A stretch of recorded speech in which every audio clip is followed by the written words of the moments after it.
Om Namo Bhagavate Vasudevaya. Om Namo Bhagavate Vasudevaya. Om Namo Bhagavate Vasudevaya. Om Namo Bhagavate Vasudevaya.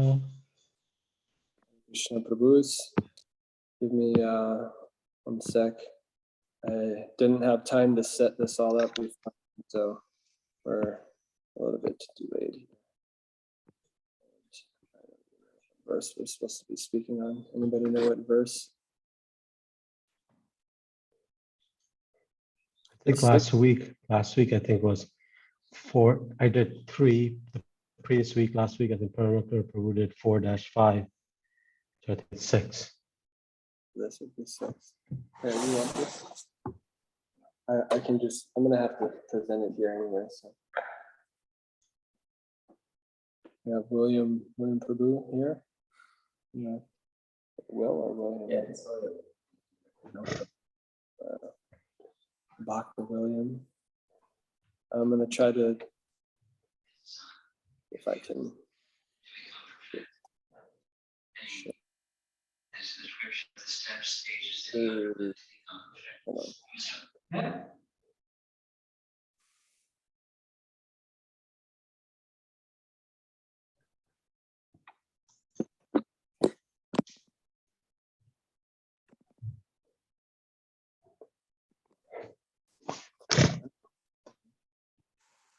Hold on. All right, Prabhu's here.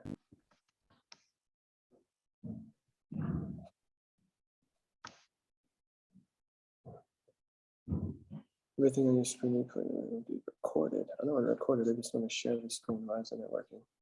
Can you guys pull up the verse? Sure. You want me to do that?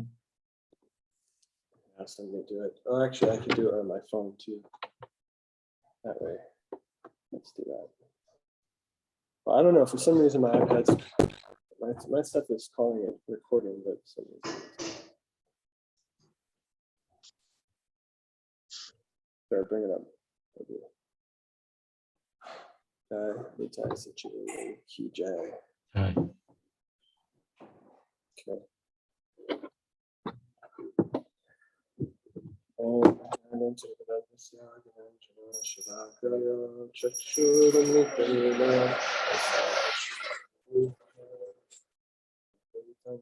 Vishtar Sabitamye Tare Swayam Nupagada Vandeham Shri Guru Sri Tapatakamanam Shri Guru Vaishnavanscha Shri Rupam Sahagrajatam Sahagana Raghunatham Nitam Tam Sajivam Sadvaitam Savadutam Virijana Sahitam Krishna Chaitanya Devam Shri Radha Krishna Bharam Sahagana Lalita Shri Vishakam Vitamscha Nama Om Shnupadaya Krishna Vistaya Bhutale Srimate Bhaktivedanta Swami Tinamani Namaste Saraswati Deve Gauravani Prachadane Nirvishesha Sunyavadi Astitade Shatavane Mancha Karuparatirudhyascha Kritisindhu Vaivacha Patitanam Pavanebhyo Vaishnavebhyo Namo Namaha Namo Mahavandayaya Krishna Prema Pradayate Krishnaya Krishna Chaitanya Nameshu Namaha He Krishna Karuna Sindhu Dinabando Jagatpate Gopesha Gopita Tanta Radhakanta Namostite Tapta Kanchana Gaurangi Radhe Vrindavaneshwari Vrishabhanu Stute Devi Pranamami Haripriye Jayo Shri Krishna Chaitanya Prabhu Nityananda Shri Advaita Gadadhara Srivasadi Gaura Bhaktivinoda Hare Krishna Krishna Krishna Hare Hare Hare Rama Rama Rama Hare.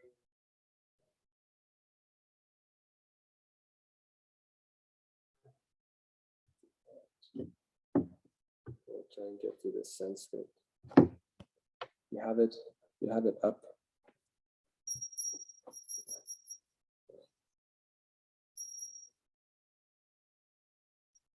You need the verse 1:11:6. Sorry. Are you guys going to screen share? Let me try it again.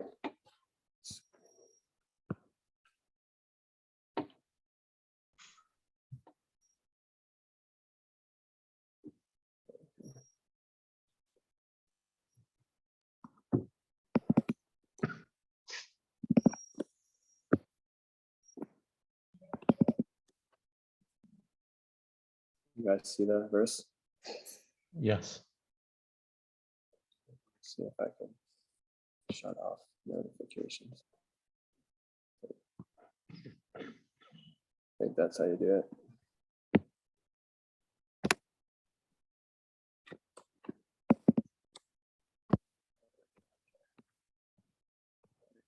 I don't use this stuff. What's happening? Oh, Krishna. Sorry, guys.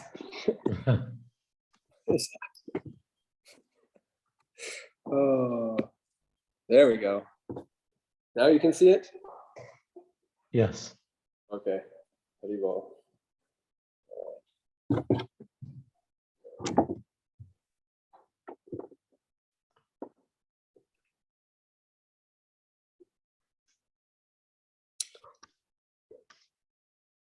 Trying to remember the meter for this this verse. Nata samate nata sankari pankajam.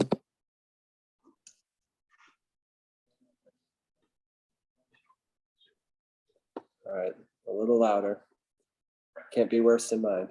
Nata smate nata sadangri pankajam. Senata Sangdagri Pankajam. Vincha Vairincha Surendra Vanditam. Vincha Vairinchya Surendra Vanditam. Parayanam Kshemam Echatam Param. Parayanam Shemam Echatam Param. Nayatra Kala Prabhavet Para Prabhu. Yatra Kala Prabhavet Para Prabhu. Natas Matina Sadangri Pankajam. Nata Sangdagiri Pankajam.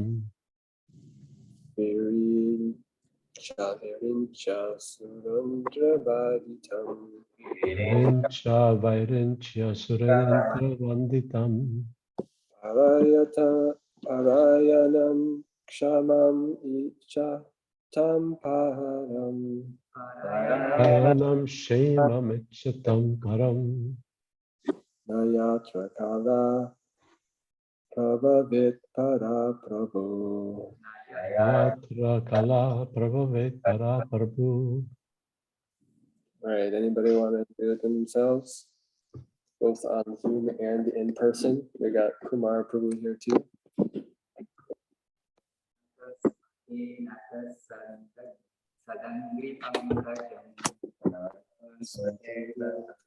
Nata Sandagiri Pankajam.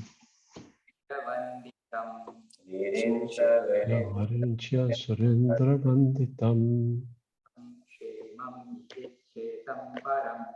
Parayanam Shemam Echatam Param.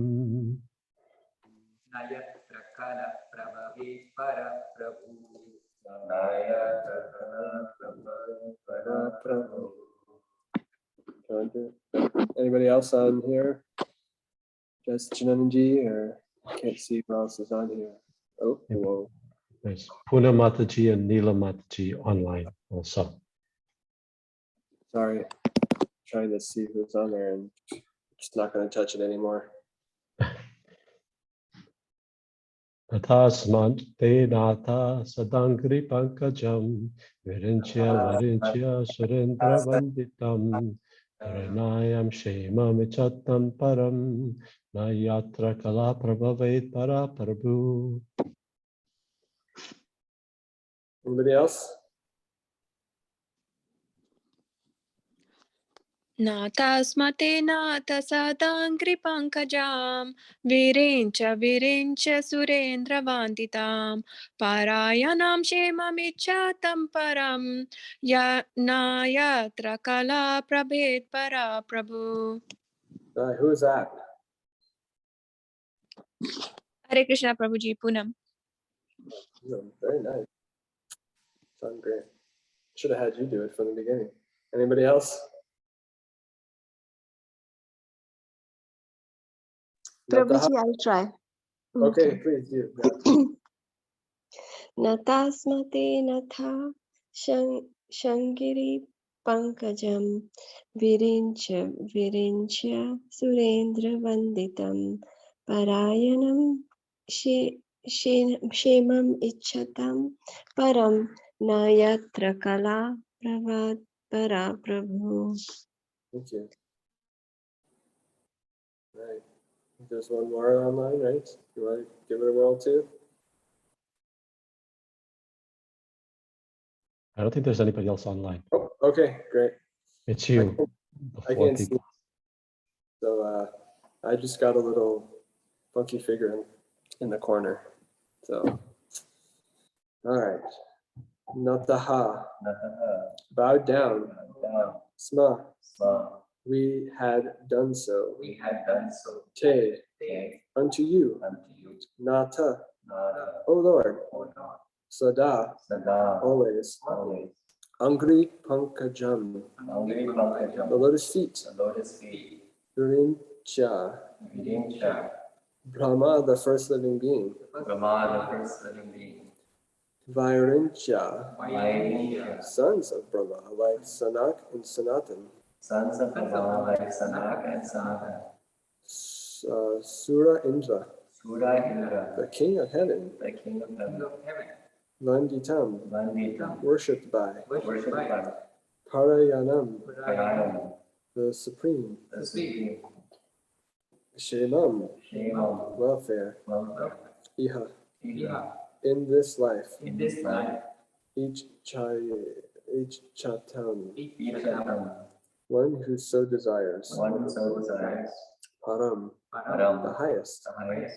Na, Na, never. never. Yatra, Yatra, within. where? Wherein. Kalaha, Kalaha, inevitable time. inevitable time.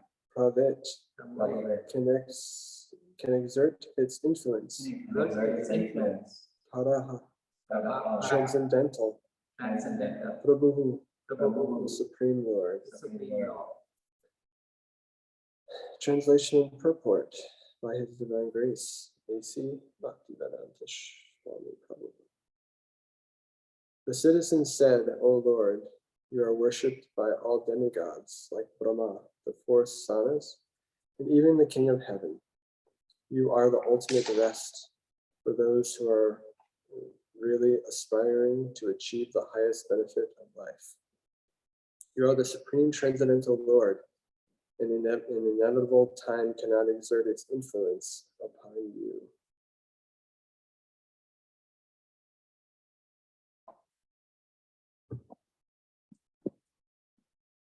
Supreme Lord is Sri Krishna, as confirmed in Bhagavad Gita, Brahma Samhita, and other authorized Vedic literatures.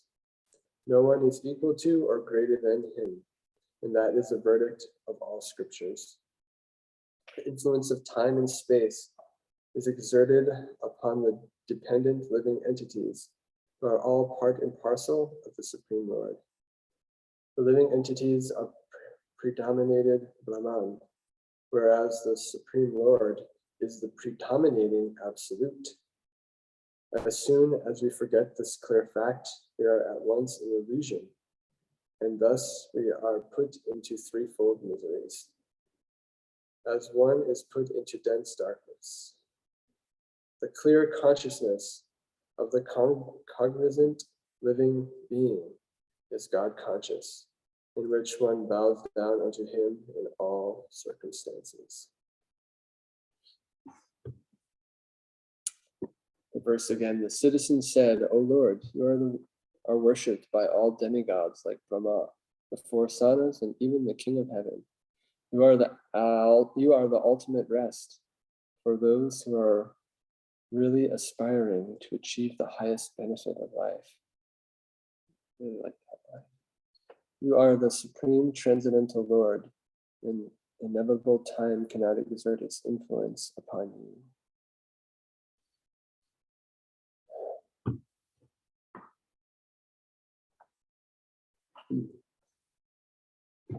Right.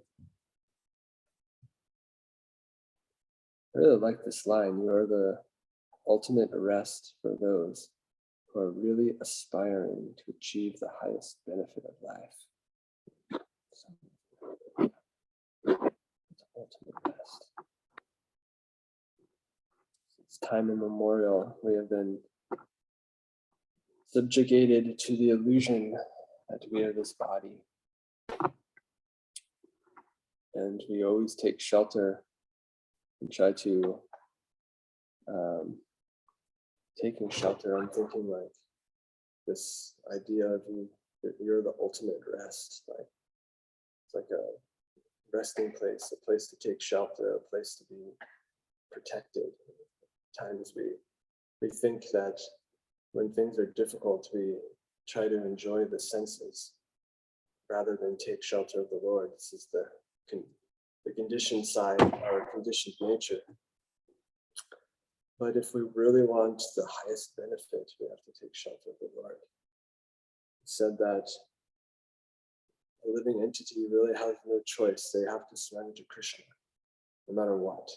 But you could surrender to Krishna in the form of time, or in his transcendental form as Sri Banga, Krishna in Goloka Vrindavan, or Lord Chaitanya, or Vishnu, depending on your mood of worship. But ultimately, Krishna's too, Bhagavan Swayam. Krishna is the source of all personalities of Godhead. As Prabhupada points out in the beginning of this purport, the Supreme Lord is Shri Krishna. Bhagavad Gita and Brahma Samhita and all Vedic literatures support this statement. Living entity is part and parcel. He is a fragmental portion. So, like he says here, where the living entity predominated. Predominated means to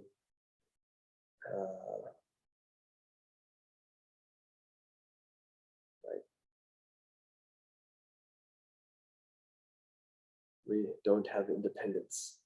Right? We have no independence.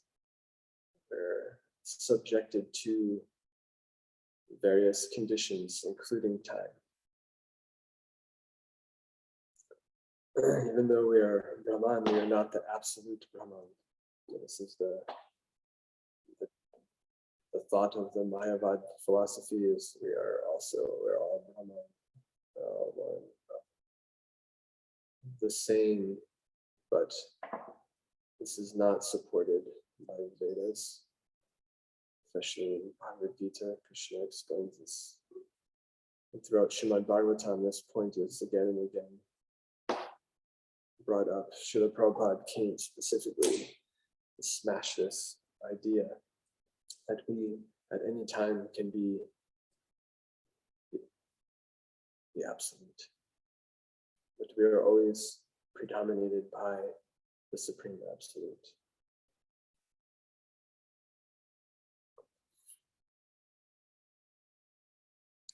When we forget this clear fact, we're an illusion. We're now trying to climb our way out of the fog or the dense darkness. Srila Prabhupada puts here, the dense darkness of the material world, of the illusion that we're this body, that we are the controllers, the enjoyers, that this is and that's, but ultimately we're just the servants of Krishna. And the sooner we understand this fact, the easier it is for us to overcome our conditioned nature.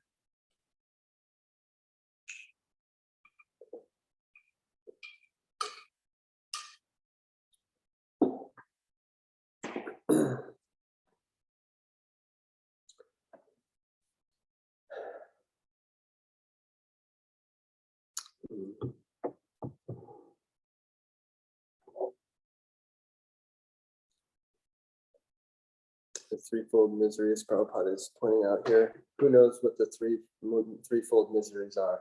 Say one. William Prabhu. Oh yeah, the Threefold miseries.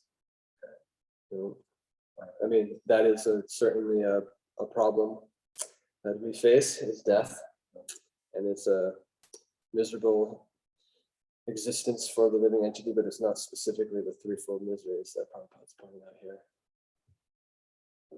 Anybody online can point it out? What one of the threefold miseries? Miseries that arise from mind and body.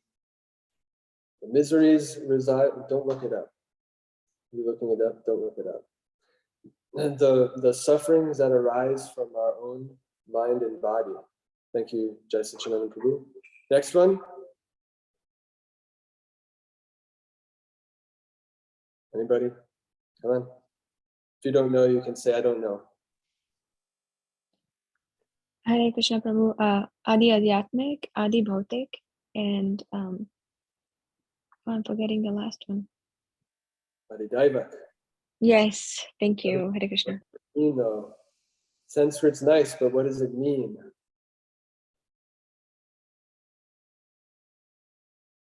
I'm asking you, I want you to say what it means, and if you don't know, that's okay. Adi Devik is miseries given to us by the Devis and the Devatas, and then Adi Bhautik is miseries given by other people or like mind and body, like Prabhuji said, and then Adi Adhyatmic is miseries that are given to us like by nature or sorry Prabhu, I'm forgetting. It's okay, no worries. That's very nicely done.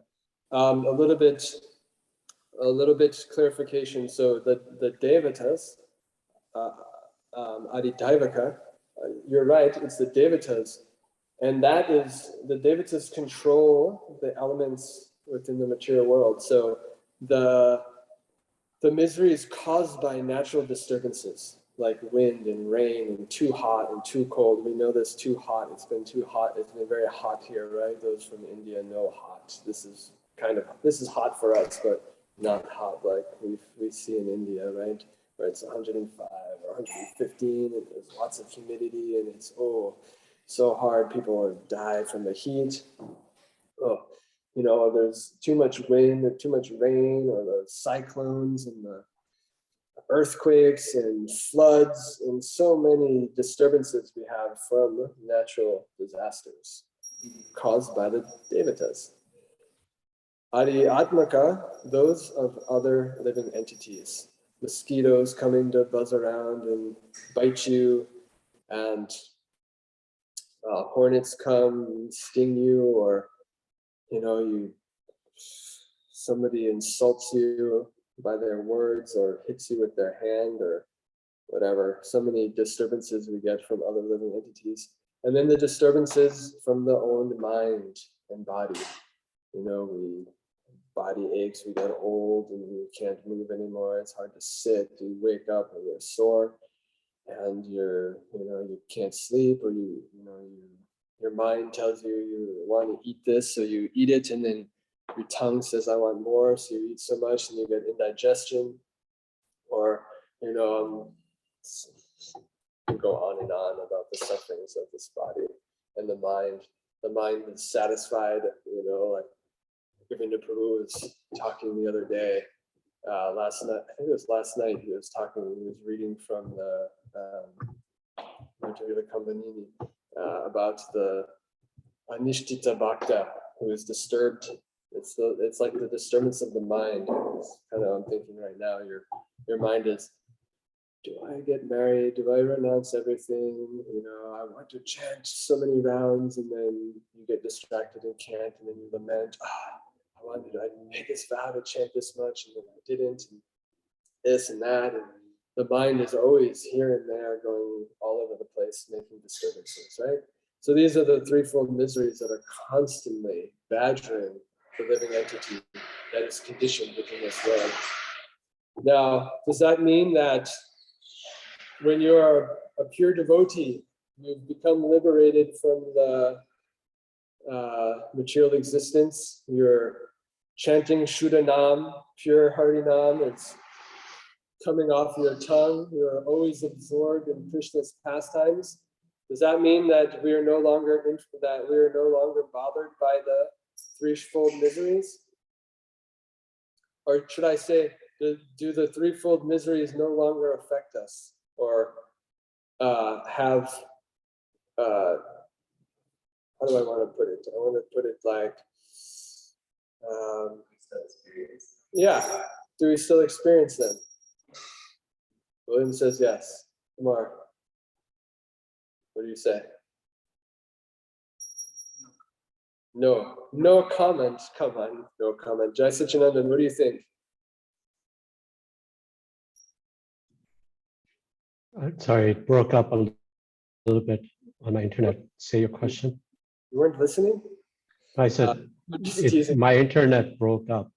Oh, okay. I said, when you're chanting Sudhanam and you're a pure devotee, absorbed in Radha Krishna pastimes, and you know you're wandering along the material world, you know, in the happiness of spiritual bliss, does the threefold misery still have some influence on you? Are you still badgered by them? You still, How did you put it? because we're in the material world, we still have them, but we're not necessarily influenced by them. Yeah, very nicely. So you experience them. So anybody else? Who else? Puna, what do you think? Yes or no?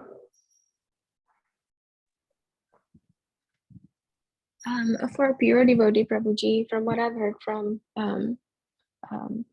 our acharyas and other senior devotees, because like Prabhuji said, we're in the material world, we still are, we still get the miseries, but Krishna gives us strength to overcome it, or helps us. Nicely put. Last, I don't remember who else is on. I think there's one more devotee, right?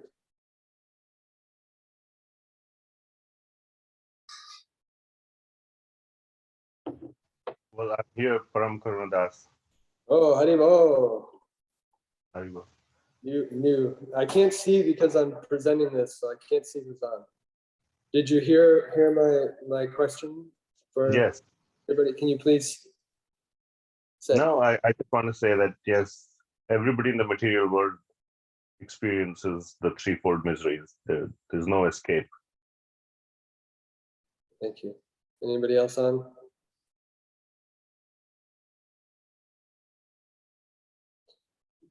Yeah, when I'm thinking of one pastime, this one really, I like this pastime because it has to do with the mosquitoes, and I don't like mosquitoes. Mosquitoes are such a disturbance. If you're ever trying to like do anything that requires some concentration, like you're trying to chant japa, you're outside and the mosquitoes are buzzing, it is so difficult to not be affected by them. It is so hard. I'm certainly not even close to being able to tolerate anything like that. It drives me crazy. So one day Sanatan Goswami is near Marisi Ganga, and he's translating, I forget which book, but he's not translating, he's writing. He's writing one book. and the mosquitoes there are so much affecting him. And close to Maharishi Ganga, there's one Shiva Mandir. I forget which one it is there on Govardhan.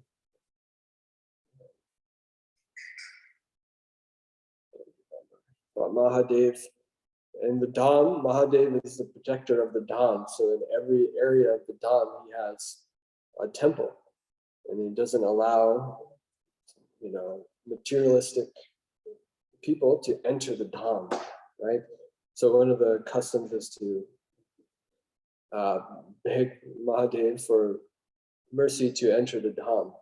So Sanatan is there, and he's close to Mahadev's temple, so he's disturbed, and he's like, "That's it. I'm done. I have to leave this area because the mosquitoes are bothering me so much that I can't even concentrate on writing this." So Mahadev, being one of the Mahadevatas and Vaishnava Uta Shambhu, greatest of Vaishnavas, he told the mosquitoes, "You must vacate this place. You get out of here because you're disturbing Sanatana Goswami, and I can't tolerate this, and I don't want him to leave because I get his association by him being here." So I've been told, even to this day, that area where Sanatana Goswami's Bhajan Kutir is, right next to there, is there's no mosquitoes there, even to this time. So he stayed and finished, might have been, I don't remember what book, I'm not even going to say because I can't remember. But, Sanatana Goswami, I mean, who are we compared to him, right? Nothing. And they even bothered him, right? So the threefold miseries are a part of the material universe. We can't escape them. But when we are no longer identify with this body, they no longer have influence over us. That's why I wanted to use the right word, because the way I was wording it was not, it didn't clarify what I was really going for. But yes, when we're when we are clear of this dense darkness, they're there, but it's like I've been told, I've heard it described like, if you're in the ocean, right? You get dropped in the middle of the ocean, the waves are badgering you, right? When you're in your boat, you're like, the waves are still like there, and you're just like floating on the top of them, right? They're not necessarily affecting you, right? So when we get to that point where we're not being badgered by the waves of material existence, we're floating on top. And this is one of the places that that will naturally begin to arise as we make progress on the path of devotional service. So pure devotional service doesn't mean that I want to be free from these things.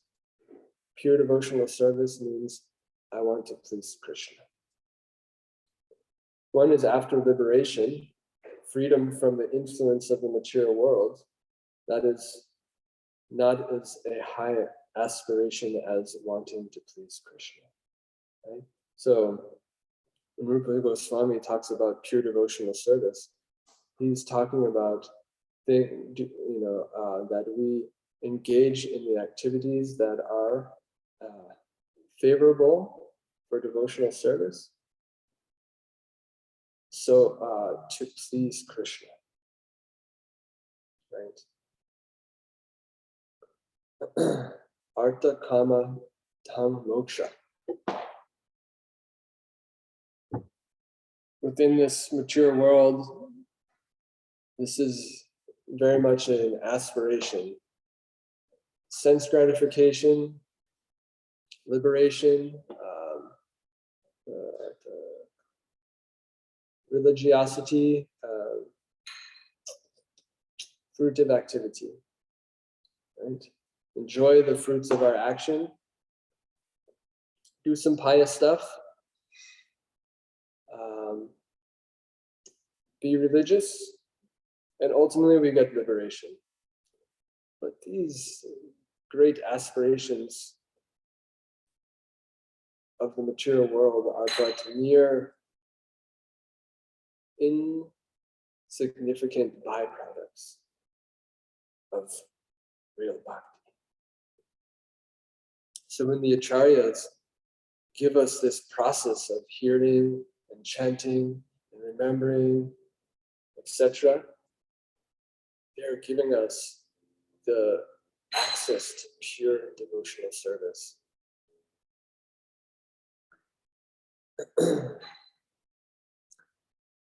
So we have within this world two opportunities to surrender to Krishna. Don't fall victim to inevitable time. What I mean is, don't surrender to Krishna in the form of time, in the form of death. Surrender to Krishna, the Supreme Personality of Godhead, by chanting His holy name, associating with devotees, hearing Srimad Bhagavatam, and if we can, living in a holy place. But if we can't live in Vrindavan, then our consciousness should always be in Vrindavan. So we've had this really nice kirtan, Braj kirtan from our dear Prabhu, Govinda Prabhuji. It's been very nice. So yeah, let's take advantage, really absorb our consciousness in this kirtan ras. Any questions, comments, discussions? Maybe we can all go through and say something that inspired us about this verse. Parama Karuna Prabhu, can you speak some short something about what stood out to you in this verse? Hare Krishna, Prabhuji, Dhanavad. So, I haven't, before this series of topics or classes on this chapter of the Srimad Bhagavatam, the 11th chapter, I kind of just had previously glanced over this chapter, and after sort of our Sunday Srimad Bhagavatam classes on this chapter, I'm realizing how beautiful topics are mentioned in this chapter. I mean, there are other chapters in the first canto which kind of stand out more, like the prayers of Queen Kunti or the passing away of Bhishma Deva and Bhishma Stuti, and other chapters which are like really read and spoken about a lot. And this one, at least from my ignorance, I would glance over, or I had glanced over, but now I'm going a little bit more into it because of all the classes that are occurring in sequence. And it's just occurring to me how many beautiful topics are there in this chapter, and how the various living entities are welcoming Lord Krishna into Dwarka and all. It's just, every topic of Srimad Bhagavatam is very sweet if we pay our attention to it. That's what I would like to say. Thank you, Prabhu. That's a very nice point. That our own individual consciousness, how we surrender to what we're hearing, like Krishna says, how we approach Him, He reveals Himself accordingly. So when we approach Srimad Bhagavatam, which is book Bhagavat, right? Krishna in the form of words, book, He reveals Himself accordingly. If we come and say, "Oh, I've heard this topic before," Hari Atmakari, Daivakari, Doraka, yes, yes, I know, we're suffering in this material world. Tell me something new, right? Then Krishna will not reveal himself through the words of Srimad Bhagavatam. Nice point, Prabhu. Thank you.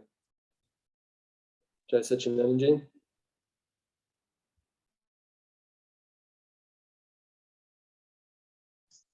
Hare Krishna. Hey, So what I heard you say is that are there specific points in this verse that we want to bring out? Is that what I understand? that inspired you, that you heard it or read it and saw it and you're like, oh yeah, that's a very nice point or something. Yeah. Yeah, like you said, there's lots of wonderful instructions in this verse. I really like the last line, Nayatra Kala Prabhavit Para Prabhu, that inevitable time cannot exert its influence upon you. So I think a practical understanding from this is that all other shelters in our material life, be it parents, friends, relatives, position, will crumble with time. But the Lord himself is not affected by time. And so time used properly in Bhagwan's service is also not affected by the influence of time. So that's the way I think about that. So I like that. And Srila Prabhupada offered the other aspect I like about the verse is, that very famous quality of Krishna's asama, urdhava. Asama, urdhava. Prabhupada spoke about this quite a few times. Sama meaning equal, sama meaning without equal. So this verse is kind of talking about how he's Lord Krishna, the Dwarkavasis are understanding how Lord Krishna is without equal. Even Brahma, the four Kumaras, Indradev, etc., all are empowered by him. Even the time energy of the Lord, which is involved in creation, is controlled by him. And one who approaches him will not be affected by the time energy in a similar way. Those are some of the things. Thank you, Prabhu. Thank you for pointing those out. Poonam?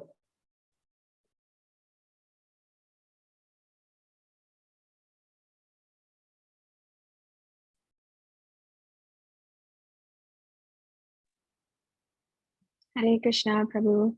Um,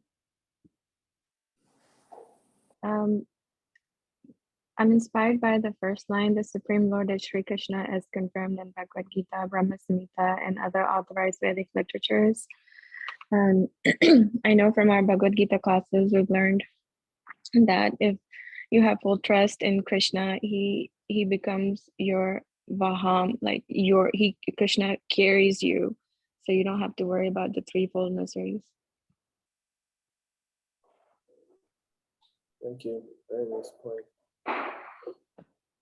Who else is on the Zoom call? Anybody else? No? Dr. William. So I think the last line of the verse is like Decision Prabhu. For me, fills me with a lot of I guess awe and reverence to contemplate that Krishna doesn't, there are no inevitabilities for Krishna, because just looking at myself, I mean, there's so many inevitabilities. When I try and control something, it feels like almost like I become even less in control of whatever's happening, right? We were all born, we'll all grow old. Most of us will get sick. Many of us will all die, all these inevitabilities are there for us in our current bodies, right? So to have this concept of, God as free, Krishna as free from all of those it's just a little bit like awe-inspiring. Thank you. Kumarji? I'm inspired by Speak up so everybody can hear you here too. this sentence, this line. It says the influence of time and space is exerted upon the dependent living entities. We're all parts and parcels of the Supreme God. So this is similar to what Gita. Krishna says that every living entity is a particle of my own being. And this is like a more detailed manner, which also puts together the time and space also influences each particle of this, each particle is a living being, a part and parcel of Krishna. Thank you.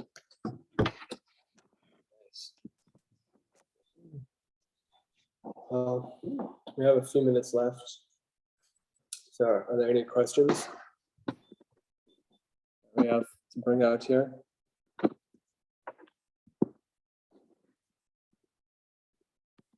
Sachinandan, is anybody else with you, or Paramakruna, or anybody else sitting there with your hearing today's verse that wants to speak something? I'm by myself. Bhaktiras is doing some deity service at home. Alone here. Okay.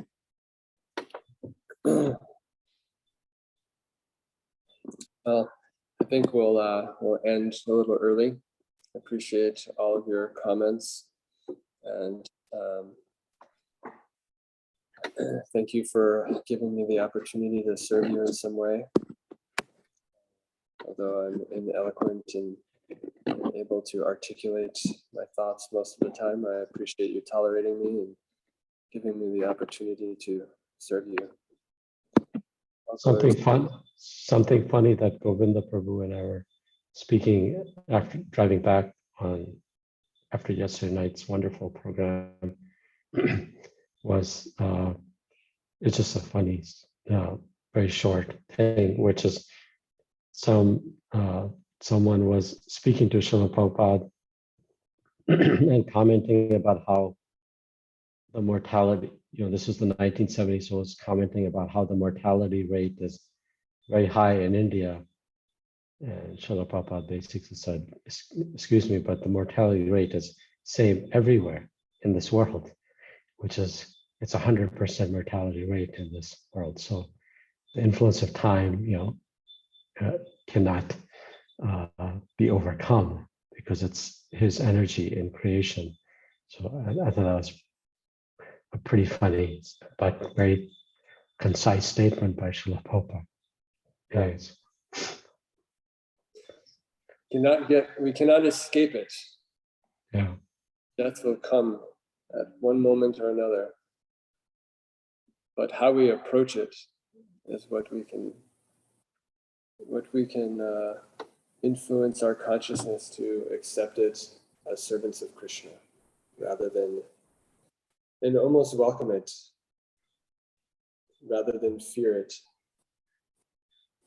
I think we're going to be thinking about that too recently in one of the programs.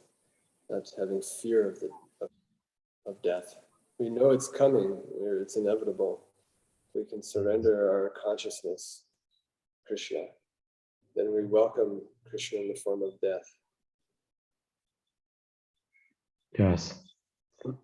Something very wonderful I read, commentary in Bhagavatam, is that Srila Prabhupada was saying that all the wonderful things that are happening to us in this material world, we must simply realize that that is using up our pious bank balance. And all the negative things that are happening to us in this world, we must realize that that is simply, removing our debts. So Bhaktisiddhanta Maharaj also talked about how he says that know for certain that within all negative things that occur in this world, there's a seed of something wonderful. And conversely, for all the wonderful things that happen in this world, there's a seed of something, not so wonderful. So it helps one be, samadarshana. Yeah.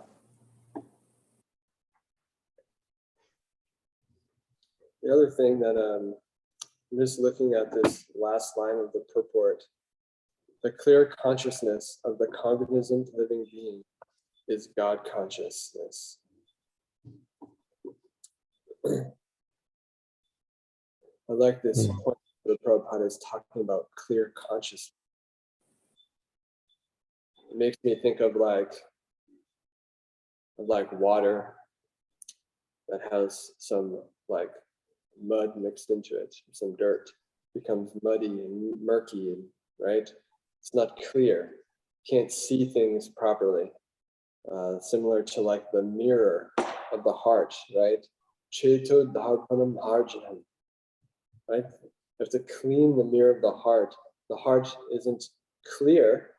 When a mirror is not clear, right? It's full of some debris. It doesn't reflect properly, right?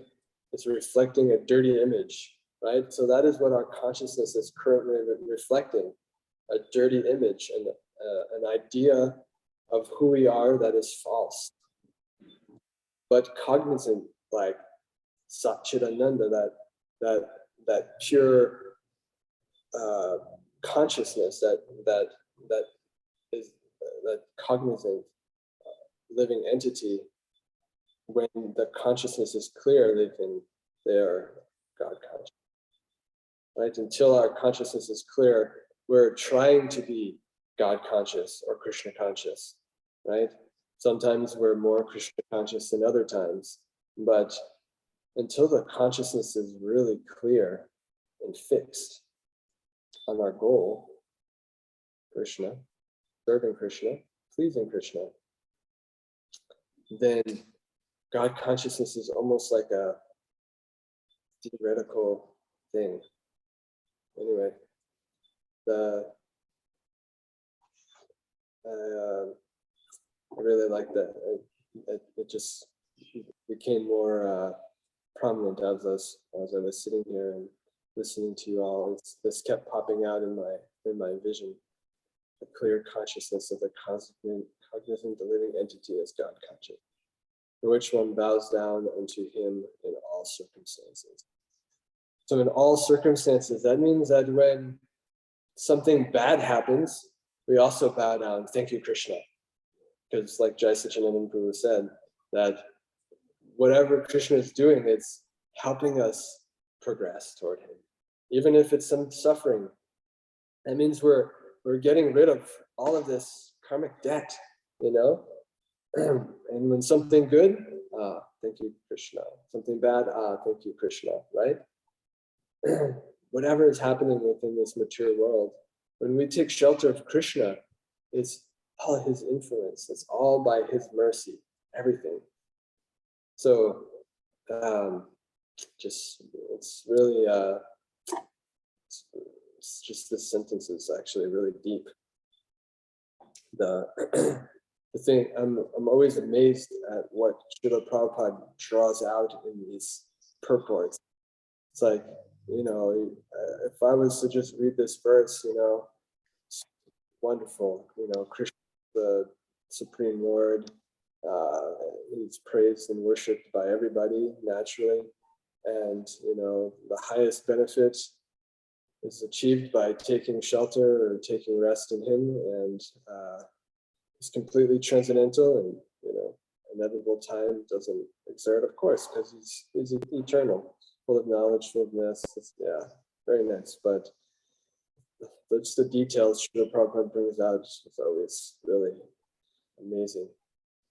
Not amazing because it's because it would be unexpected, but amazing at his just how amazing he is. Anyway,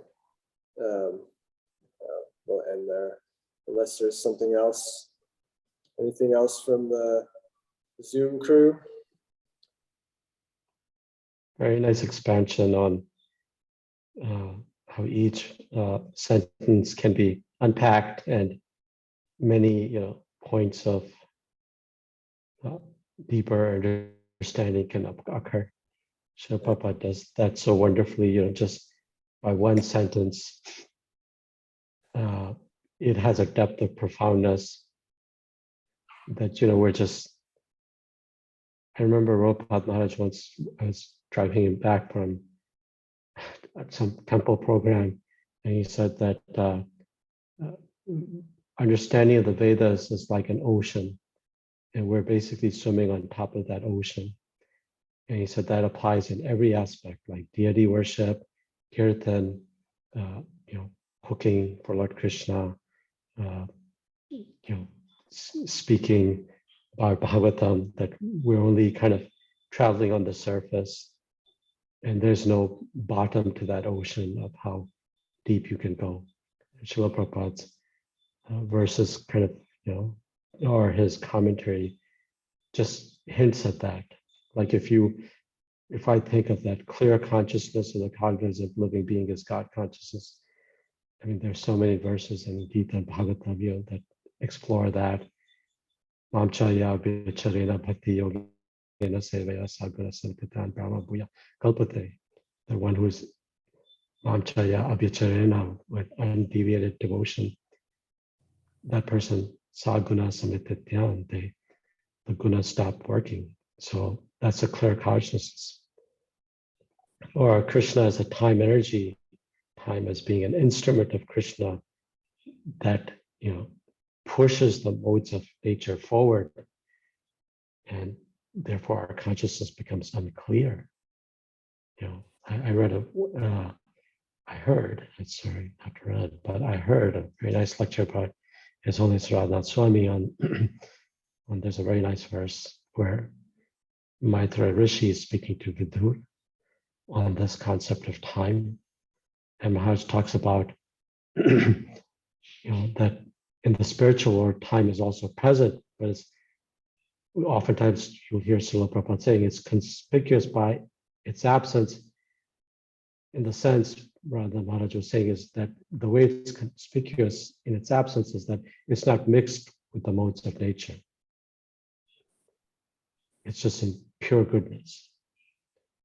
And so time's energy in the spiritual world is not used to push forward the modes of nature.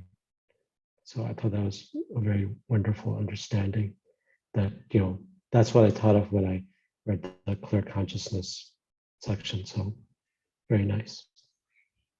Thank you. Srila Prabhupada ki jai. Jai. Ki jai. Jai. See you all later. Thank you for your service. Thank you, William and Kumar Prabhu, for being there. That gives some enthusiasm to the speaker. Yeah, it's Hare nice. Krishna. Live discussion. Yeah. Hare Krishna Prabhu. Hare take care. Hare Krishna. Hare Bye-bye. Krishna. 15 chapters mentioned. But I don't remember verse number.